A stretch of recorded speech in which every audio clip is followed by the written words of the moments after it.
Maraming nagtatanong tungkol dito sa aking soft starter na nilagay ko dito sa aking water pump, kung pwede ba rin ang isang air conditioning unit gagamitan nitong soft starter. Ang usual na sagot ko ay hindi naman kailangan ng AC unit ang soft starter, pero una sa lahat, mag-subscribe muna kayo sa aking channel para suportahan ito.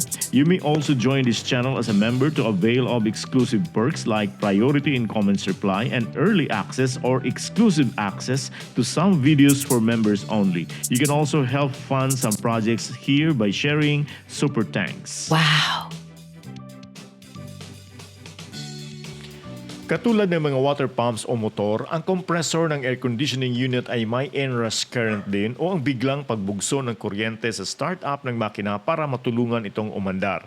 Itong aking 1/2 horsepower na water booster pump ay merong inrush current na hindi lalampas ng 1 horsepower o nasa over 600 watts lang. Theoretically, yung mga air conditioning unit ay sobra sa doble ang inrush current. I test my two 1/2 horsepower window type air conditioning units.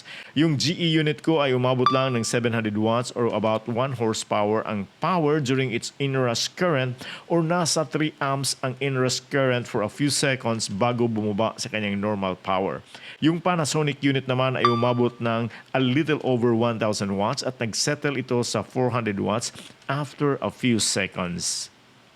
it turns out na itong aking dalawang air conditioning unit ay meron lang moderate na inrush current na hindi lalampas sa equivalent na 1 horsepower. Hindi tulad ng water pump na patay-andar. Ang ating air conditioning unit ay mag-start lang ng isang beses tuwing gagamitin natin. Kaya nasabi ko sa intro in this video na hindi na kailangan ng soft starter sa mga air conditioning unit. Pero, naglagay ako ng pero, kung ang ating air conditioning units ay nakakonect sa isang off-grid power system tulad ng solar power, dito na kailangan ang soft starter. Bagamat kakayanin ng inverter ang inrush current, pero posible pa rin na ito ay makakos ng overload o mag-trip ang ating inverter at ang ating battery. Dahil naka-permanent na itong aking 1 kilowatt na soft starter dito sa aking water pump, magsaksak lang na ako nitong heavy duty na extension outlet papunta doon sa aking dalawang window type AC units.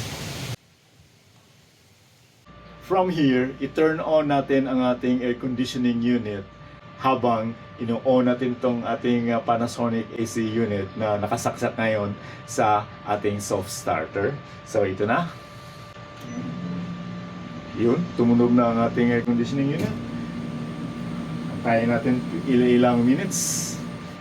Itong ating GE air conditioning unit ay hindi remote control, so i-manual switch natin ito. Nakasaksak na to sa ating extension outlet papunta doon sa ating soft starter. So i-fan ko muna. So nag-on siya.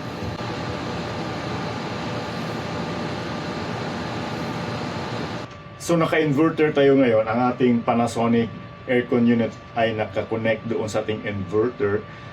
So check na naman natin ang inrush currents now na ang ginamit natin ay inverter. Doon natin.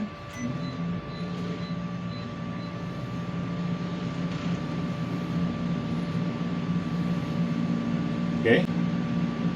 Parang walang nangyari, di ba? Lumamig naman siya. Dito naman tayo sa ating GE. Hawakan lang natin mabuti itong ating adapter. May problema kasi yung nagamit natin. So i-on natin. Again, naka-inverter tayo ngayon. Dahil sa recording error, hindi ko mapapakita ang buong kaganapan but rest assured both air conditioning units work on both grid and inverter while using the soft starter.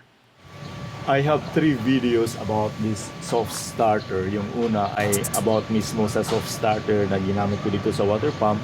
Yung pangalawa ay when I use my River Tree Plus power station to power my water pump.